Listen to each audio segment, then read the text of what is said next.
As we take a deep exhale here in the Premier League studios, hard to know if there was a winner tonight. Well, there wasn't a winner, let's be honest. It was a draw. Which side do you think is walking away the happier, Tim? Well, the body language tells us who the winner was. Yeah. It was dismay and bewilderment on the face of every Man United player and their manager. Bournemouth are happy. They're going over to the away supporters. They're smiling, they're cheering, they're joking around. I mean, this has got to stop for me. Mm-hmm. It's got to stop. I now, having seen that game, can totally say that I've switched my thought process and say Amorim has to change something tactically. Not everything, but he has to find a six, and maybe that's Kobe Mainoo. He has to find a six that just sits and says, no matter what type of game this is, I don't care going that way. I just need to control tempo because there are too many players out of position. If you're going to have both wing backs forward, and if you're going to have Bruno Fernandes who gets into the attack, gets attracted to the ball, that's fine. And then every now and again, Casemiro runs out of play. You can't have that. Something has to change with him tactically. It's not an overhaul. It's a slight tweak. And that's what good managers do because this is crazy. Do you not think that's on the players, though?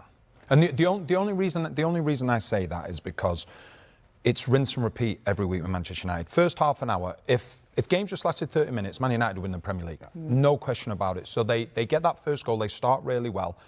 But then they give time and they give room for the opposition to grow. And then what happens is they get stretched and then they just get picked off. So I don't know what you think, Tim, but do you not think that there needs to be players in that team that just go, hold on?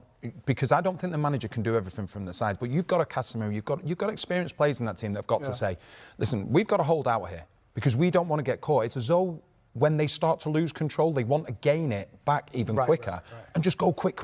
I do think, and I'll put a lot of responsibility on players. Yeah. But in this instance, if it's happening, rinse and repeat over and over again, then it's on the onus of the manager to say no. Because right now they accept, and here's what I wrote down in my notes. They just accept being praised for trying and running and for being exciting. Nobody wants that. They just want to win the football match. The supporters, the manager, want to win the football match. So these players are so conditioned to get praised for this wide open, chaotic style of football. It needs to be more contained. I think that's on the manager.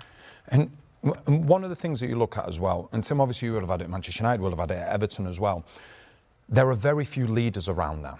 So the importance of the manager is huge. There's no question about it. But as a player, you have to know when the tide is starting to turn. I didn't play in a team of this quality, but even in the teams that I played in, you had experienced players that could go, listen, I know you want to overlap. Listen, I know you want to go on a run, but these next 5 or 10 minutes, let's just see this out and then we can grow again. And I just go back, there are experienced players in that team that should be able to control the game better because they're scoring plenty of goals. They've only Manchester City that have scored more than them. But they just, for a neutral, amazing to watch Manchester United week in, week out, because you know you're going to get goals. Well, that's what Joe said. He said, for us as neutrals, this was just a thriller. I mean, 8 goals apiece. They were, to your point, keep scoring goals, but they're so vulnerable in defence, and that's what has to change if they want to scoop for 3 points more regularly, particularly at home, like tonight was at Old Trafford.